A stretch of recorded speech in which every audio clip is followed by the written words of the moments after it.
ಅಜ್ಞಾನ ಯುಗದಲ್ಲೂ ವಿಜ್ಞಾನ ಯುಗದಲ್ಲೂ ಮಾನವ ಧರ್ಮದ ಬೋಧನೆಯಿಂದ ಮಾತ್ರವೇ ಶಾಂತಿ, ಸಹಬಾಳ್ವೆ, ಸಹಕಾರ, ಸಹಿಷ್ಣುತೆ ಮತ್ತು ಸಮರ್ಪಣಾ ಮನೋಭಾವ ಉಂಟಾಗಿದೆ. Any guesses who said this? This was said by one of our speakers who is here today with us, Abdul Aziz Darimi. He is someone who travels around to give speeches on various topics, and he has participated in a lot of programs around our country as well as in Dubai, Abu Dhabi, Sharjah and other places as well. ಧರ್ಮವು ವ್ಯಕ್ತಿಯ ಸಂಸ್ಕರಣೆ ಜೊತೆ ಸಮಾಜದ ಅಭಿವೃದ್ಧಿಯನ್ನು ಬಯಸುತ್ತದೆ ಎಂಬ ಬಲವಾದ ನಂಬಿಕೆಯೊಂದಿಗೆ ಕಾರ್ಯಾಚರಿಸಿದ ಇವರು ಉಲೆಮಗಳು ಕೇವಲ ಮಸೀದಿಗೆ ಸೀಮಿತರಾಗದೆ ಸಾರ್ವಜನಿಕ ಕ್ಷೇತ್ರದಲ್ಲಿ ತಮ್ಮನ್ನು ತೊಡಗಿಸಿಕೊಳ್ಳಲು ತನ್ನ ದಿಟ್ಟ ಹೆಜ್ಜೆಯೊಂದಿಗೆ ಎಲ್ಲರಿಗೂ ಸ್ಫೂರ್ತಿಯಾದವರು. ಸಮಕಾಲೀನ ಜಗತ್ತಿನ ಎಲ್ಲ ವಿದ್ಯಮಾನಗಳ ಬಗ್ಗೆ ಆಳವಾದ ಅರಿವು ಹೊಂದಿರುವ ಇವರು ಜ್ಞಾನ ಮತ್ತು ವಿಜ್ಞಾನ ಕ್ಷೇತ್ರದಲ್ಲಿ ಅಲ್ಪಸಂಖ್ಯಾತ ಮುಸ್ಲಿಮರ ಇರುವಿಕೆಯನ್ನು ದಶಕಗಳಿಂದಲೇ ಪ್ರಸ್ತಾಪಿಸುತ್ತಾ ಬಂದಿರುತ್ತಾರೆ. And over the years, he was one who propagated and championed the cause of Muslim women getting educated. So, dear Abdul Aziz Darimi, we are all ears to listen to your discourse this evening. ಸಕಲ ಸ್ತುತಿಗಳು ಪರಮ ದಯಾಳು ಕರುಣಾಮಯಿ ಸರ್ವ ಶಕ್ತನಿಗೆ ಮೀಸಲು. ಆತನ ಕೃಪಾ ಕಟಾಕ್ಷವು ಸರ್ವ ಜನಾಂಗದ ಮೇಲೆ ಸದಾ ನೆಲೆಯಾಗಲಿ ಎಂಬ ಹಾರೈಕೆ ಪ್ರಾರ್ಥನೆಯೊಂದಿಗೆ ನನ್ನೆರಡು ಮಾತುಗಳನ್ನು ಆರಂಭಿಸುತ್ತೇನೆ. ನಾನು ಯಾರ ಹೆಸರು ಹೇಳಲಿ? ಎಲ್ಲರೂ ನನಗಿಂತ ದೊಡ್ಡವರು. ಜಿಲ್ಲಾಧಿಕಾರಿಗಳಿದ್ದಾರೆ, ಜಿಲ್ಲಾ ಕಮಿಷನರ್ ಇದ್ದಾರೆ, ಹಾಗೆ ದೊಡ್ಡ ದೊಡ್ಡ ಕ್ರೈಸ್ತ ಧರ್ಮದ ಗುರುಗಳಿದ್ದಾರೆ, ರಾಜಕೀಯ ಮುತ್ಸದ್ದಿಗಳಿದ್ದಾರೆ. ರಮನಾಥ್ ರೈಯಂತೆ ಸಾಮಾಜಿಕ ಕಳಕಳಿಯೊಂದಿಗೆ ಪ್ರೀತಿಯ ಬೀಜವನ್ನು ಬಿತ್ತುವ ಮೋಹನ್ ಆಲ್ವಾ ಅವರಿದ್ದಾರೆ, ಇಫ್ತಿಕಾರ್ ಇದ್ದಾರೆ. ತುಂಬ ಜನಗಳು ರಾಮಕೃಷ್ಣ ಮಠದ ನಾನು ಜಾಸ್ತಿ ಪ್ರೀತಿಸುವ ಬಂಧುತ್ವಕ್ಕೆ ದೊಡ್ಡ ಒಂದು ಕೊಡುಗೆ ಅವರು ಕೂಡ ನಮ್ಮ ಹತ್ತಿರದಲ್ಲಿದ್ದಾರೆ. ಜೊತೆಯಾಗಿ ನಾನು ಅವರೊಂದಿಗೆ ಮಾತನಾಡ್ತಾ ಇದ್ದೆ. ಕೆಲವೊಂದು ನಿಮಿಷಗಳು ಮಾತ್ರ ನಮ್ಮಲ್ಲಿ ಏನೋ ಒಂಥರ ಆನಂದದ ಆ ಒಂದು ಅನುಭವವನ್ನು ತರುತ್ತಾ ಇದೆ. ಈ ಸಂದರ್ಭದಲ್ಲಿ ನಾನು ಹೆಚ್ಚು ಮಾತನಾಡುವುದಿಲ್ಲ. ಇವಾಗ ಈ ಬಂಧುತ್ವದ ಅರ್ಥದೆಡೆಗೆ ನಾವು ಸಾಗುವಾಗ ಕವಿವರೇಣ್ಯರು ಡಿ.ವಿ.ಜಿ. ಅವರು ಸುಂದರವಾಗಿ ಹುಲ್ಲಾಗು ಬೆಟ್ಟದಡಿ, ಹುಲ್ಲಾಗಬೇಕು, ಹಸಿರಾಗಬೇಕು, ಹಸಿರು ಬೇಕು, ನಿಸರ್ಗ. ಮಹಾನುಭಾವರು ನಮ್ಮ ಸ್ವಾಮೀಜಿಗಳು ಅದನ್ನು ಒತ್ತಿ ಹೇಳಿದರು. ನಿಸರ್ಗದೊಂದಿಗೆ ಬದುಕೋಣ, ಜೊತೆಯಾಗಿ ಹೆಜ್ಜೆ ಹಾಕೋಣ. ಮಲ್ಲಿಗೆಯಾಗು ಮನೆಗೆ ಮಲ್ಲಿಗೆಯಾಗು, ಸುವಾಸನೆಯನ್ನು ತರಬೇಕು. ಮಲ್ಲಿಗೆಯು ಬಂತು, ಹುಲ್ಲು ಬಂತು. ಹಾಗೆ ಕಲ್ಲಾಗು ಕಷ್ಟಗಳ ಮಳೆ ವಿಧಿಸುರಿಯೇ, ಎಲ್ಲವನ್ನೂ ಎದುರಿಸಲು ಕಲ್ಲಾಗಬೇಕು, ಅದೂ ನಿಸರ್ಗವೇ. ಹಾಗೆ ಬೆಲ್ಲ ಸಕ್ಕರೆಯಾಗು. ಇವಾಗ ಈ ಬಿಷಪ್ರವರು ನಮ್ಮನ್ನು ಕರೆದು ನಮ್ಗೆ ಕೊಡ್ತಾ ಇರೋದು ಬಂಧುತ್ವದ ಸಿಹಿಯಾಗಿದೆ, ಬಂಧುತ್ವದ ಬೆಲ್ಲ ಸಕ್ಕರೆಯಾಗಿದೆ. ಅದನ್ನ ನಿಜವಾದ ಅರ್ಥದಲ್ಲಿ ಇಲ್ಲಿ ಮೂಡಿಸುವ ಪ್ರಯತ್ನ ಆಗ್ತಾ ಇದೆ. ಎಲ್ಲರಲ್ಲಿ ಒಂದಾಗು, ಎಲ್ಲರಲ್ಲಿ ಒಂದಾಗು, ಎಲ್ಲರಲ್ಲಿ ಒಂದಾಗು. ಅದಾಗಿದೆ ಬಂಧುತ್ವದ ಅಡಿಬೇರು, ಬಂಧುತ್ವದ ಮೂಲ ಅದು ಅಂತ ಇಲ್ಲಿ ಸಾಬೀತಾಗ್ತಾ ಇದೆ. ಆ ಕವನವನ್ನು ನಾವು ವಾಚಿಸಿದರೆ ಸಾಕು, ಆ ಬಂಧುತ್ವದ ತೀರದೆಡೆಗೆ ನಮಗೆ ಸಾಗಲು ಸಾಧ್ಯ. ಪರ್ಸನಲ್ ಮೊರಾಲಿಟಿ, ನನ್ನ ವ್ಯಕ್ತಿತ್ವ ಪರಿಶುದ್ಧತೆ, ಎಮೋಷನಲ್ ಮೊರಾಲಿಟಿ, ಭಾವನೆಗಳ ಶುದ್ಧತೆ, ಸೋಷಿಯಲ್ ಮೊರಾಲಿಟಿ, ಸಾಮಾಜಿಕ ಕಳಕಳಿಯ ಆ ಒಂದು ನಿಸ್ವಾರ್ಥ ಒಂದು ಗುಣ, ಅದರಂತೆ ಎಕನಾಮಿಕ್ ಮೊರಾಲಿಟಿ, ಆರ್ಥಿಕತೆಯ ಪರಿಶುದ್ಧತೆ, ಈ 4 ಪರಿಶುದ್ಧತೆಗಳು ಸೇರಿಕೊಂಡಾಗ ಆಗುವುದೇ ನಮ್ಮ ಪರಿಸರ ಬಂಧುತ್ವದಲ್ಲಿ ಅದು ತುಂಬ ಚೆನ್ನಾಗಿ ಬೆಳೆಯುತ್ತದೆ ಅನ್ನೋದರಲ್ಲಿ ಯಾವುದೇ ಸಂದೇಹ ಇಲ್ಲ. ಈ ನಿಟ್ಟಿನಲ್ಲಿ ಇಡೀ ಜಗತ್ತಿನಲ್ಲಿ ಕೆಥೋಲಿಕ್ ಸಭಾ, ಈ ಒಂದು ನಮ್ಮ ಕ್ರಿಶ್ಚಿಯನ್ ಸಭಾ ಒಂದು ಸಂದೇಶ ಕೊಡ್ತಾ ಇದೆ. ಹೋಪ್ ಅಂದ್ರೆ 2025 ಭರವಸೆಯ ಕಾಲವಾಗಬೇಕು, ಭರವಸೆಯ ವರ್ಷವಾಗಬೇಕು ಅನ್ನೋದಾಗಿದೆ. ಭರವಸೆ ಇದೇ ಆಗಿದೆ. ನಾವೆಲ್ಲರೂ ಜೊತೆ ಸೇರುವುದು, ನಮ್ಮ ಭಾವನೆಗಳನ್ನು ಹಂಚಿಕೊಳ್ಳುವುದು. ಈ ದಿನ ಯೇಸು ಪ್ರಭುವಿನ ಬಗ್ಗೆ ಎಲ್ಲರೂ ಕೂಡ ಕ್ರೈಸ್ತ ಧರ್ಮೀಯರು ಮಾತನಾಡುತ್ತಾರೆ. 25 ಸಲ ಇವರ ಬಗ್ಗೆ ಕುರ್ಆನ್ ಹೆಸರು ಎತ್ತಿದೆ. 25 ಸಲ ಮಾತ್ರವಲ್ಲ, ಯೇಸು ಪ್ರಭು ಹೇಳಿದ ಒಂದು ಮಾತನ್ನು ಕುರ್ಆನ್ ಹೇಳುತ್ತದೆ, ವಸ್ಸಲಾಮು ಅಲಯ್ಯ ಯೌಮ ಉಲಿತ್ತು ವ ಯೌಮ ಅಮೂತು ವ ಯೌಮ ಉಬಅಸು ಹಯ್ಯ. ಹುಟ್ಟು, ಅದರಂತೆ ಮರಣವಾಗುವ ಸಮಯವು, ಹಾಗೆ ಪುನರುತ್ಥಾನ, ಎಲ್ಲ ಸಮಯದಲ್ಲಿಯೂ ಆ ದೈವ ಕೃಪೆ ಇದೆ ಅಂತ ಹೇಳುವಂತಹ ಒಂದು ವಚನ ಕುರಾನ್ನಲ್ಲಿದೆ. ಅದು ಮಾತ್ರ ಅಲ್ಲ, ವಜಾಲನಿ ಮುಬಾರಕ ನೈಸುಮಾ ಕುಂತು, ನಾನೆಲ್ಲೇ ಇದ್ದರೂ ಕೂಡ ನನ್ನದು ಭಾಗ್ಯದ, ಕರುಣೆಯ, ಅನುಗ್ರಹದ ಸಾನ್ನಿಧ್ಯ ಅಂತ ಪವಿತ್ರ ಕುರ್ಆನ್ ಯೇಸು ಪ್ರಭುವಿನ ಬಗ್ಗೆ ಹೇಳುತ್ತದೆ.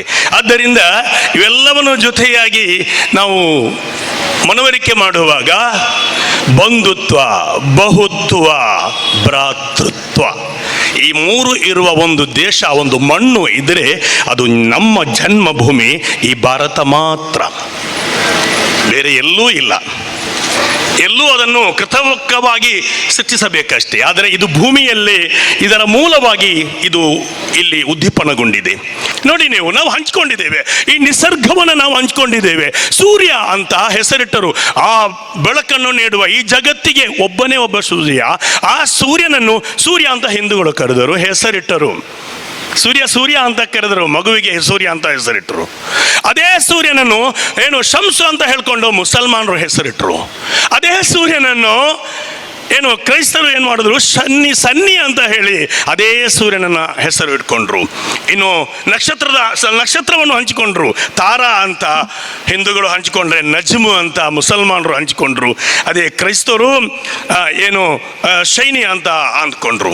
ಇನ್ನು ಚಂದ್ರ ಅಂತ ಹಿಂದೂಗಳು ಮಗುವಿಗೆ ಹೆಸರಿಟ್ರೆ, ಮುಸಲ್ಮಾನರು ಕಮರ್ ಅಂತ ಹೆಸರಿಟ್ರು. ಆಮೇಲೆ ಕ್ರೈಸ್ತರು ಕೂಡ ಹಿಂದೂ ಅಂತ ಹೆಸರಿಟ್ರು. ಇಲ್ಲಿ ನಾವು ಮನವರಿಕೆ ಮಾಡುವ ಸತ್ಯ ಅಂದರೆ, ಈ ನಿಸರ್ಗದ ಅತ್ಯಂತ ಪ್ರಭಾವವಿರುವ ವಸ್ತುಗಳು, ನಮಗೆ ಹೃದಯಕ್ಕೆ ಮುದವನ್ನು ನೀಡುವ ಅತ್ಯಂತ ಸುಂದರವಾದ ವಸ್ತುಗಳನ್ನು ನಾವು ಪರಸ್ಪರ ಎಲ್ಲ ಜಾತಿಯವರು ಹಂಚಿಕೊಂಡಿದ್ದೇವೆ. ಅದೇ ಸಂದರ್ಭದಲ್ಲಿ ನಮ್ಮೊಳಗೆ ಒಂದು ಸ್ವಾರ್ಥ ಇದೆಯೋ ಅಂತ ಕಾಣಿಸ್ತದೆ.